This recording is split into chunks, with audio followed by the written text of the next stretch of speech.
ว่าการกระทรวงการอุดมศึกษาวิทยาศาสตร์วิจัยและนวัตกรรมเปิดเผยในปีนี้ประเทศไทยจะยังไม่ประสบปัญหาซูเปอร์เอลนิโยแต่อาจพบพื้นที่เสี่ยงทั้งน้ำท่วมและน้ำแล้งกระจายตัวกว่า50จังหวัดนายชนันท์ วงศ์สวัสดิ์รองนายกรัฐมนตรีและรัฐมนตรีว่าการกระทรวงการอุดมศึกษาวิทยาศาสตร์วิจัยและนวัตกรรมหรืออวเปิดเผยถึงการลงพื้นที่ตรวจเยี่ยมสถาบันสารสนเทศทรัพยากรน้ำองค์การมหาชนหรือสสน.เพื่อรับฟังผลการดำเนินงานและหารือแนวทางรับมือสภาพอากาศแปรปรวนจากสภาวะเอลนิโยว่าจากการวิเคราะห์ข้อมูลพบว่าในปีนี้สถานการณ์ยังไม่ถึงขั้นที่จะเป็นซูเปอร์เอลนิโย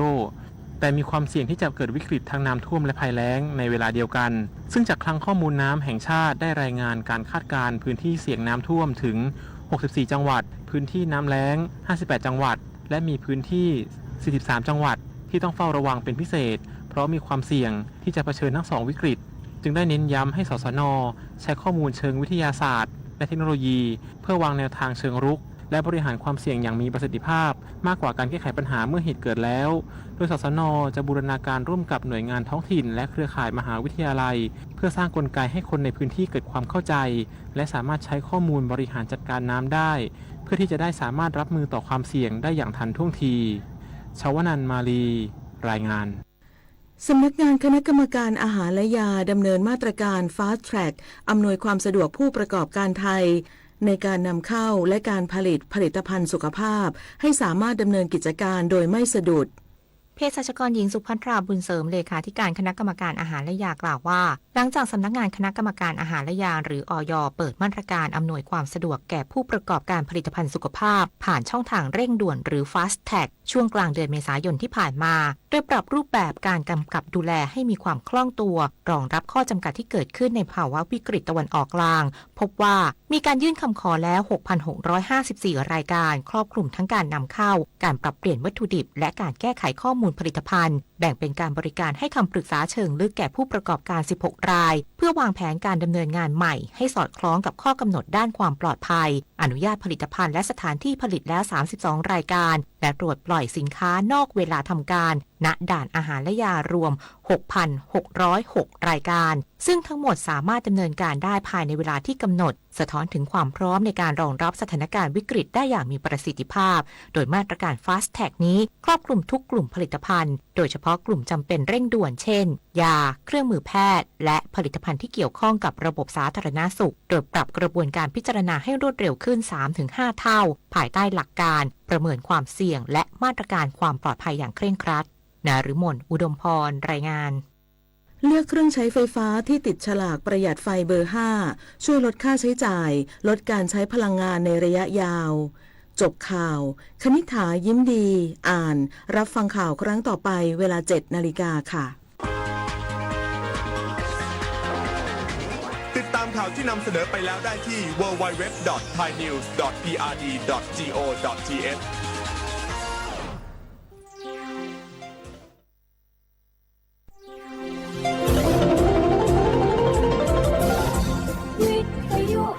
ประเทศไทยให้ความรู้คู่ความสุข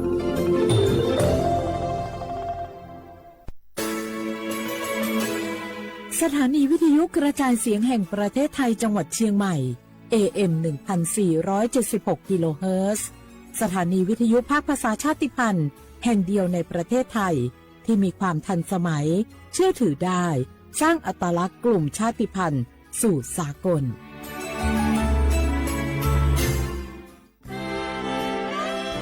ตลอดประวัติศาสตร์ของชาติไทยพระมหากษัตริย์ไทยทรงเป็นพลังศรัทธาทรงทำนุบำรุงและอุปถัมภ์ศาสนาให้เป็นหลักยึดเหนี่ยวจิตใจของประชาชนเป็นแนวทางในการดำเนินชีวิตด้วยความดีงามศาสนาสอนให้คนไทยรู้จักคุณธรรมความดีและความสามัคคีช่วยประคองจิตใจในยามทุกข์เสริมพลังใจในยามเผชิญอุปสรรคเป็นรากฐานสำคัญของสังคมด้วยพระบารมีแห่งพระมหากษัตริย์และศาสนาอันเป็นที่พึ่งทางใจคือพลังศรัทธาที่ล้อมรวมคนไทยทั้งชาติสู่ความมั่นคงสงบสุขและยั่งยืนตลอดไปร่วมเสริมสร้างความรักในสถาบันหลักของชาติโดยสำนักงานประชาสัมพันธ์ที่ 3 กรมประชาสัมพันธ์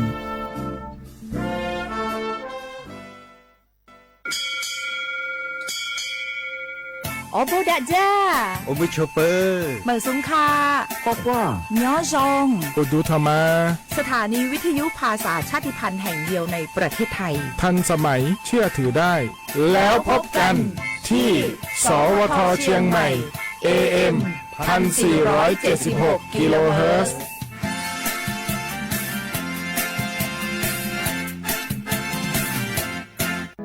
มะเร็งปากมดลูกรักษาได้ถ้าตรวจเจอระยะแรกหญิงไทยอายุ 30-59 ปี วันนี้รีบใช้สิทธิบัตรทองตรวจมะเร็งปากมดลูกได้ไม่เสียค่าใช้จ่ายติดต่อสถานพยาบาลในระบบบัตรทองหรือจองคิวตรวจผ่านแอปเป๋าตังเลือกกระเป๋าสุขภาพหรือขอรับชุดเก็บสิ่งส่งตรวจมะเร็งปากมดลูกด้วยตนเองที่ร้านยาและคลินิกการพยาบาลสอบถามเพิ่มเติมสายด่วนสปสช1330ตลอด24ชั่วโมง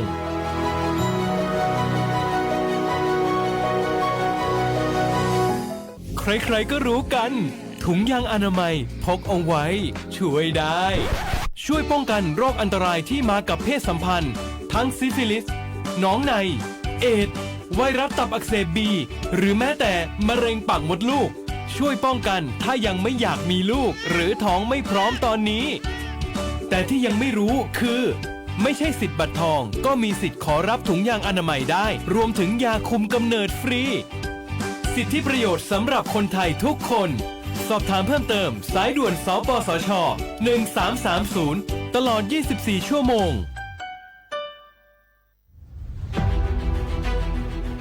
จังหวัดเชียงใหม่ขอความร่วมมือทุกภาคส่วนงดการเผาเพื่อลดปัญหาหมอกควันและมลพิษทางอากาศจากการเผาป่าและการเผาเศษวัสดุทางการเกษตรตามประกาศมาตรการสำคัญเพื่อควบคุมการเผาในพื้นที่ต่างๆโดยไม่อนุญาตให้มีการเผาใดๆทั้งสิ้นเพื่อเป็นการลดมลภาวะจากฝุ่นละอองขนาดเล็กหรือ PM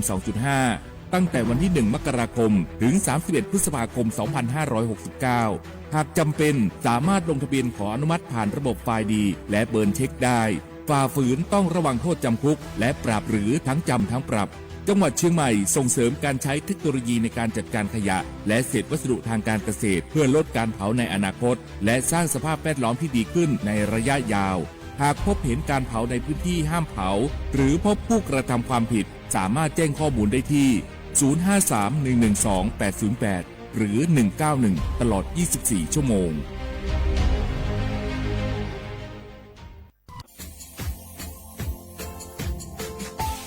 ชาว่าพระวัฒมาปีใหม่อาทิตย์ศึกตาจิงชามองมันยังไงอามุสาจังหวัดเชียงใหม่ค่อยมาปีใหม่ปากไก่ฝรั่ง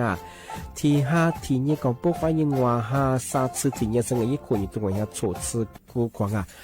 มาคืออาตุทัดโซดงกับปากกับเมียนเบสพิอาลุมีโดขยันโดอจุดดงสัตว์ความแบบดิต้มแบบอาตุทัดโซบงอาทิยาวพื้นที่หรือตัวจางโง่เป็นยังก็ยาระบบไฟดีข้อนี้มาอนุญาตอยู่ไม่คือมาคืออาตุทัดโซดงอาทิยังปีความว่าตุดสองเป็นยังฝ่าฝืนยังคือกลุ่มหมายละชัวยาชัวยาโซดงอาทิบ้างก็เป็นยังมาอาตุชัวอาตุเบียพะมัวโง่เป็นยังอโวโทแจ้งศูนย์อำนวยการแก้ไขปัญหาหมอกควันอาทิยังคือฝุ่นละอองมาคือจังหวัดเชียงใหม่ยี่เบอร์โทรโง่เป็นยัง053อาทิตย์112808หรือที่มาโง่บัญญาสำนักงานประชาสัมพันธ์จังหวัดเชียงใหม่ก็ยังดีปีมากทีเดียวประกาศยุฝรั่งอันนี้ประกาศมาก็ตะวันเลยจะหลับฝรั่ง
是话不啦花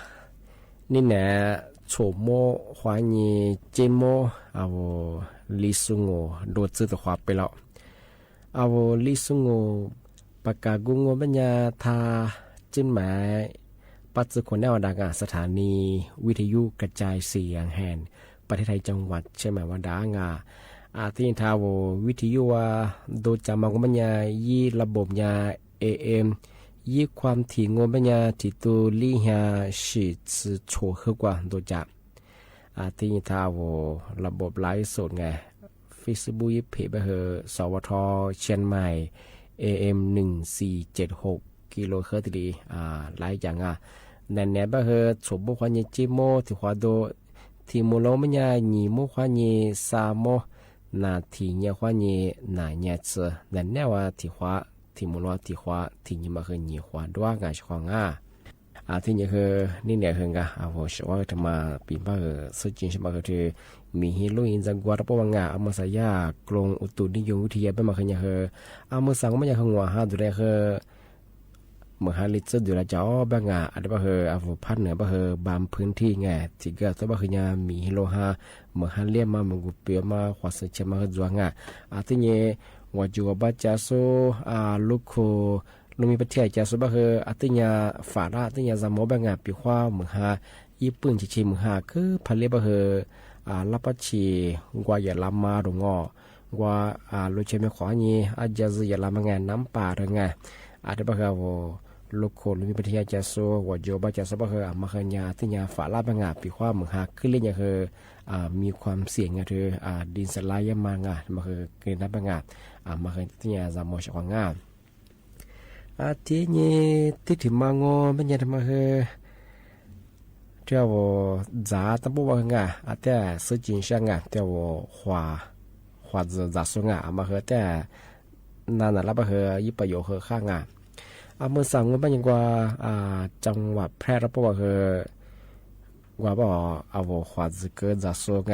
จ่าสิ่งกันเนี่ยคือหัวจะเกิดจ่าหัวเนี่ยน่าสุดเป็นยังคือสื่อลีว่าจริงที่นี่ชีขวัญเลยมาขยันคือนิวาสจวาบัง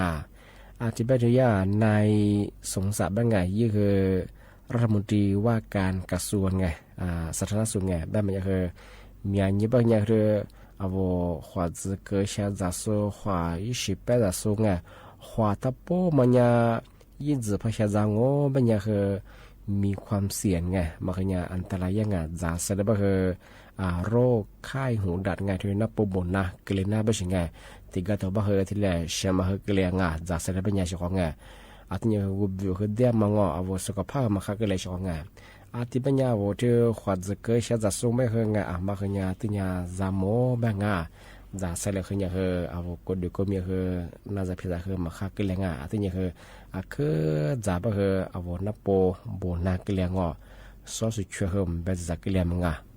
ที่นี่คือจ่าเซตกระโดดไปคือเชียร์สเกนน่าที่มาสายาจังหวัดแพร่ชื่อไงลาโซนมาคือเชื่อคนละมาคือญาญิวงไงชิบุรีเชื่อมาคือที่ยาขวัญจะเกิดแต่เพราะว่าจ่าเซตเขาญิงยี่โลกที่ธรรมตีไปที่คือเลชิงที่ไปคือมาที่เล็กจีมาเชื่อของไงจามแบบดวมแบบของไงมาจากว่ามาดูก็คือเน็ตสืบเพียงอันมันจำว่ากูดูก็บ่คือกูดูก็มีคือสุขภาพมาคักเลยไงน่าจะพิจารณาคือกลิ่นนั่งที่เป็นยังมายิโค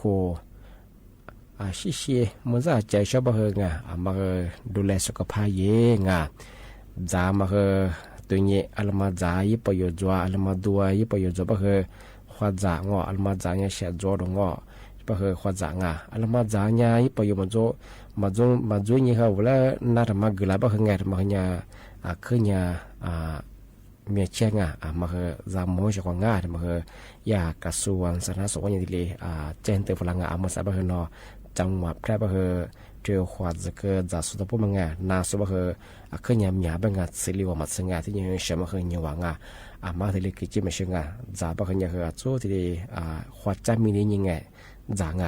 ขวดแต่ปุ๊บมันคือขวดจะเกิดเชื้อจากขวดที่18จะมีอันงอก็คือจากสิริบ่คือเนี่ยคือแต่ก็บ่คือยี่แม่มาคือเกลียนงอ อะไรแทนในได้มันแบบที่มุลันแบบมันเคยแบบว่าขอจะเกิดชาซังมั้งไงต้องไม่อยากขยันเมื่อจะหมอใจชงไงจ่าเสด็จไปขยันที่ยิงไงที่ยิงโนโรคไข้หูดับไงนับบุญนะคือนั่งไงมันก็เชื่อโนมันข้อสักกิเลมันคือกิเลงไงอาจจะเป็นจ่ามันคือทั้งยาจ่ามันจ้าชงไงมันคืออาทิตย์มาปีมาสุดยอดใช่ไหมชงไงอาทิตย์เป็นยังไงอามาซะนั่นแหละคือหมกว่าทุกความชิฟังไงเอาชิวท่าพลาสุดาคือข้อคว้าไงสวัสดีครับไงอะไรตัวจันนะบ้างไงถ้าไทยฝรั่งไงปีควายอีเชียมาเสือมาเป็นแบบแบบฝรั่งมังงะ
子，一次是离开前往，一次给发出电子，我保护手这个字，我走那么远的阿这个，俺只能这阿个多做你，我保护手你这当着梦，用起来说的自主点子。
มิชาชีเอาพลักเกิดจากสุขุมยังไง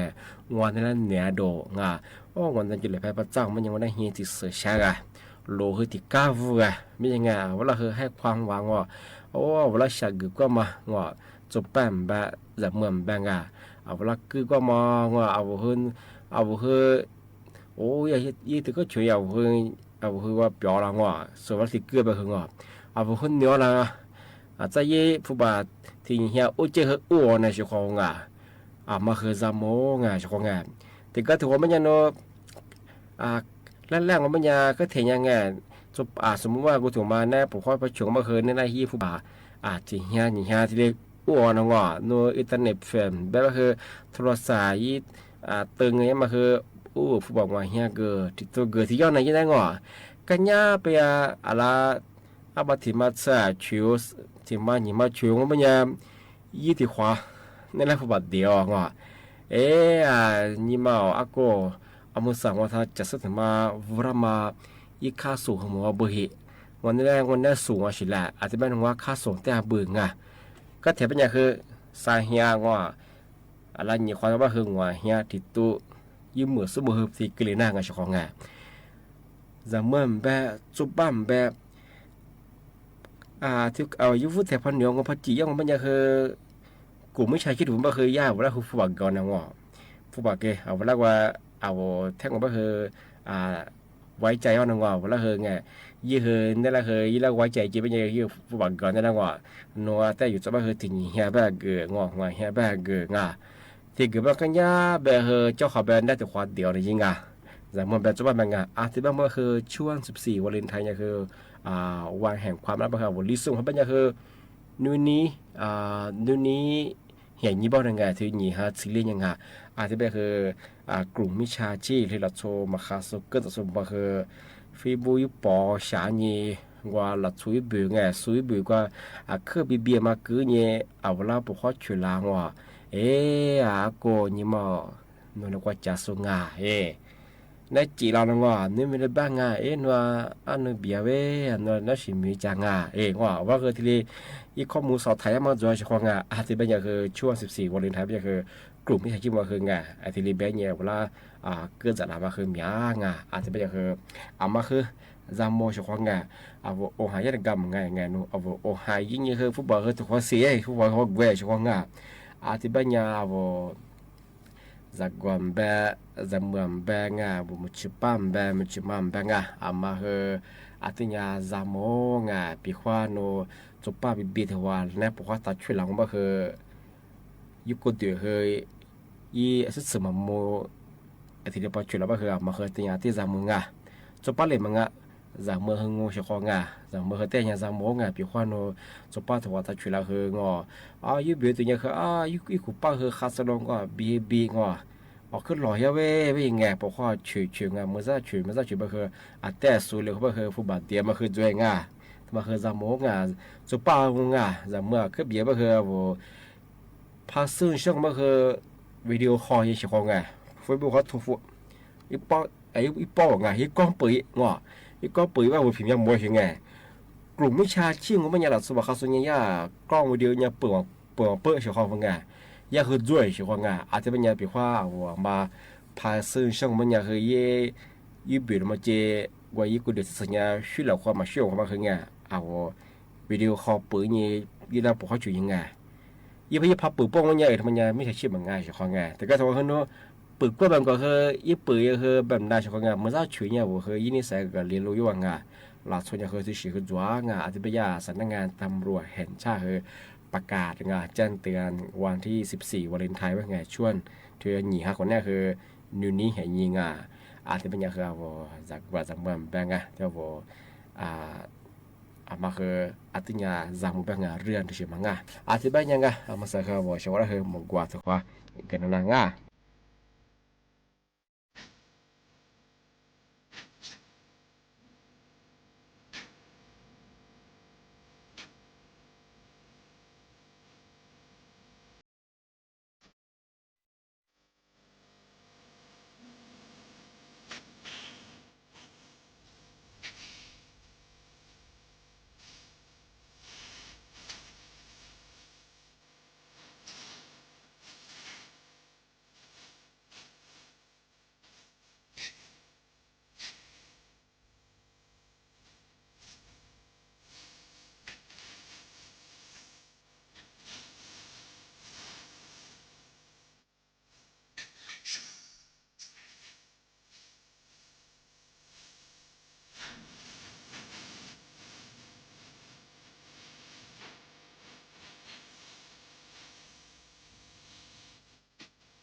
Semua tiro Ramami domami Alivese nunte fuke balase Inalo besu nisho Wanu ni tenu selo Domi ni te mo chichi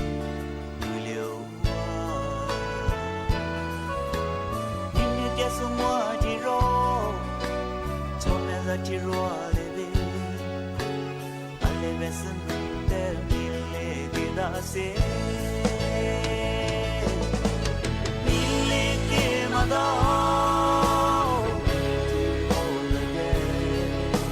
mille che mada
ti ronga mi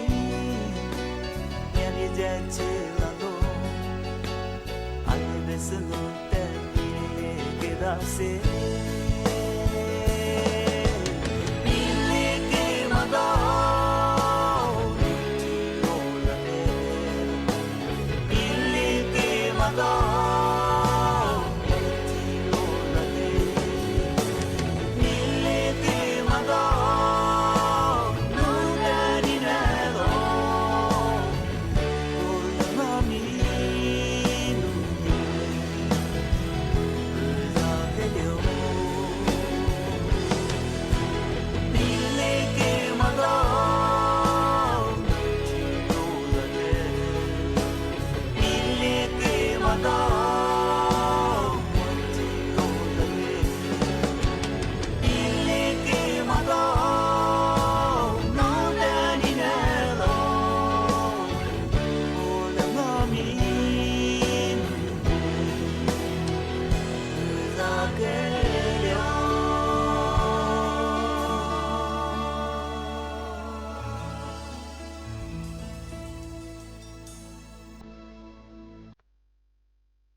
Kushola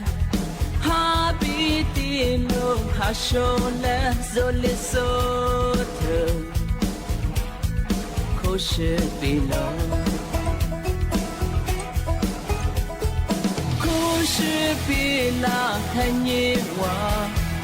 fuzu shizu kuyina fuzu tuga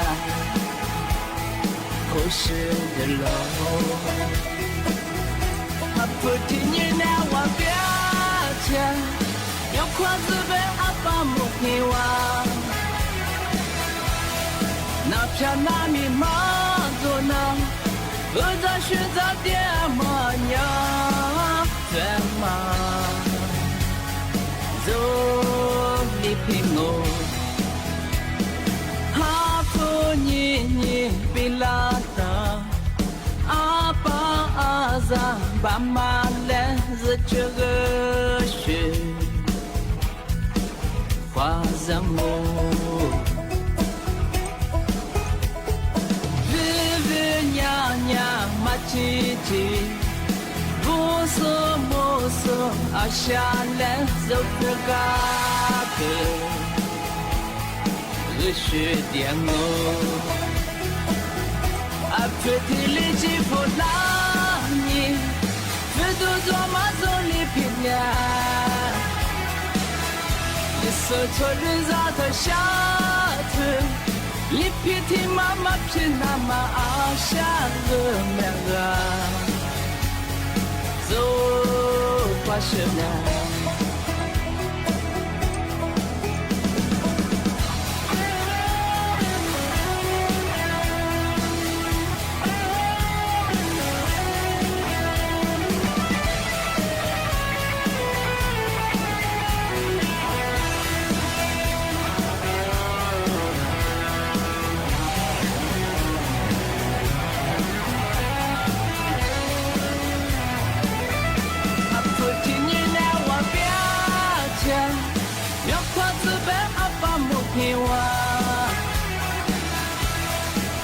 cha na mi ma tu na u za shi ta tie ma nya te ma zo li pingo ha pu ni ni pila na a pa a za ba ma le za chu ge shi hua za mo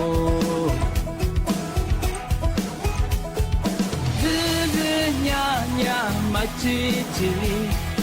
bu so mo so a sha le so ga de le shi dian o a te ti li chi fo la ni fu tu tu ma so li pi la so to le za de sha tu一片天妈妈偏那么阿下热难啊，走吧是难。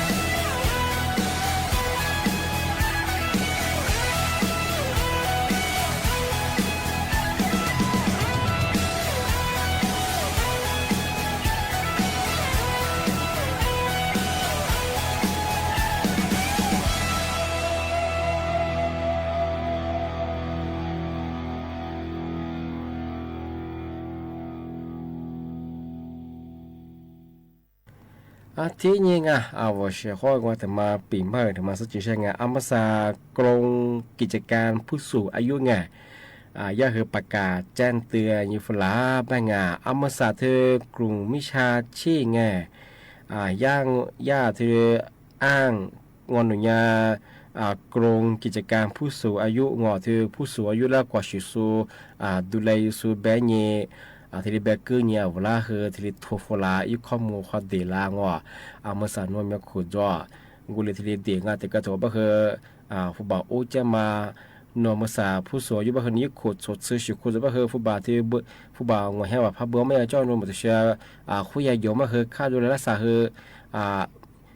บ่มาชิบะงาผิวข้อโนยเหมือนสู้พักก็คือบ่มาชิบะงาภาษาวันโนยมีสิทธิ์ที่จะบ่เฮาแล้วคือที่โฆษณาย่ามางอนอกจากใบที่สิจะกูเลยจะบ่ที่ข้ามาที่แบบเสียลังอาทิปัญญาบ่ชะของามาคืออาทิญาซามงาแต่ก็ตัวบ่เฮานะบ่ถึงมามันก็คือ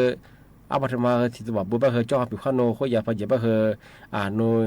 สิทธิ์บ่ยามาคืองามีอันจ่อบ่สิงา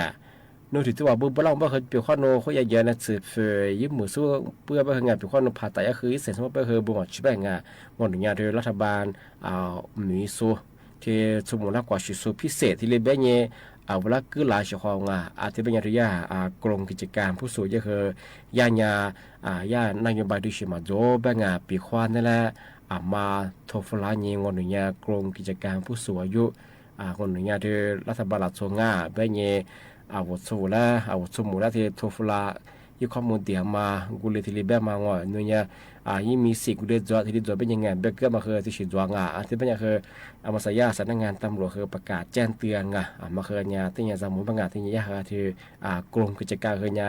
นโยบายงอที่ยาหลักสุดแล้วเป็นเนี่ยเวลาทัวฟลาเนี่ยมาคือที่สิหมดจงที่เนี่ยว่าโทรศัพท์คนนี้คือข้อความสุฟลามาโดฟีบุคคลยี่ข้อความสวยมา ตัวเชียมาจุบังอ่ะอาจจะไม่ยาปีขว้างมาพักที่จบไม่เคยถ้าจุจ่ามังงางามุสาเคยยานนั่งอยู่บริษัทมาจุบังอ่ะที่รัฐตัวฟรานนี้ข้อมูลเดียวมังอ่ะมาคือเอาช่วยแต่ว่าที่ปีมาช่างงานอาทิตย์บ้างก็ไม่ยังไงนี่เนี่ยคือนั่นละปีมาคือที่เราจองช่วงงานไหนๆไปคือรายการลิส่งยาโฉมมุขวานีจีโมงอ่ะที่ไหนดองอ่ะที่หมดแล้วก็คือหนีมุขวานี3โมวิทยุวัฒนาสุดได้คือบุบงาเอาเสียความได้คือจะชื่อจอมาผู้จะชื่อจะคว้าคือมีว่าเจที่นี่น่าจะเพียงแต่คือทัดเจงาแล้วก็เจคือผู้จะชื่อจะคว้าคือมีจะคือฮักคือด้วยคือคว้ากุยเจงาเอาเสียความได้คือบุบงาคว้า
谢你生，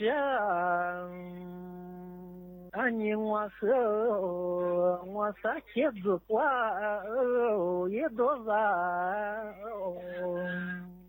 来花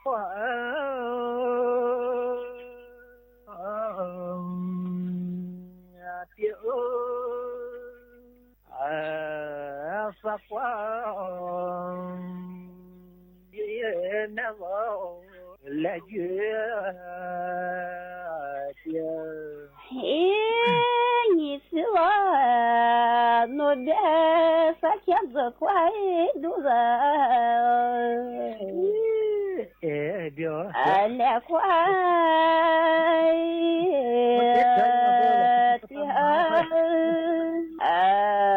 ya quay đủ rồi là tia ô xí xí nhé nó anh ngó khờ giờ qua nhà chưa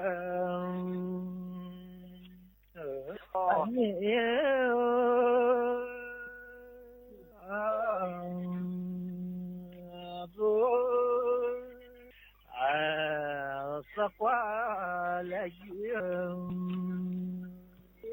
tim hồ sang nhà nó bé nó và tiếc là khoai tim sang nhà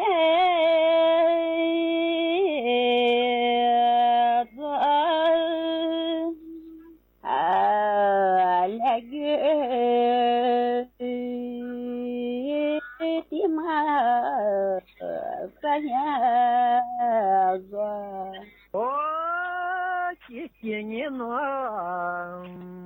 anh khờ sa nhé chị đua ai đã ra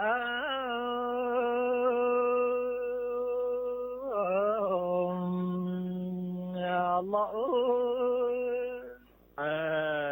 sa nhé tìm nhau thôi chia lo chỉ như xưa nó đã phải nghĩ đó đã dạy là phải nhớ thiên nhớ thôi chia lo ô chia nhớ sang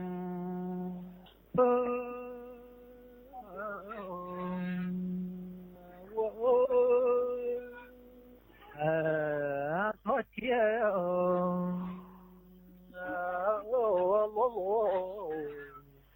sao quá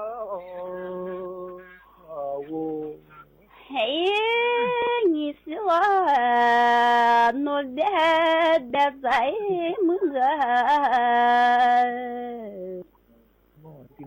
vừa qua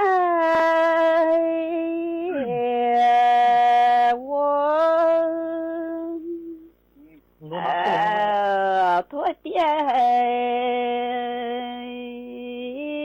lúa lúa ya qua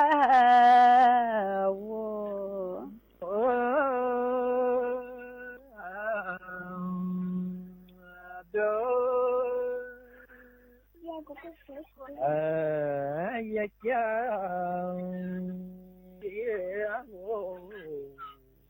mà ya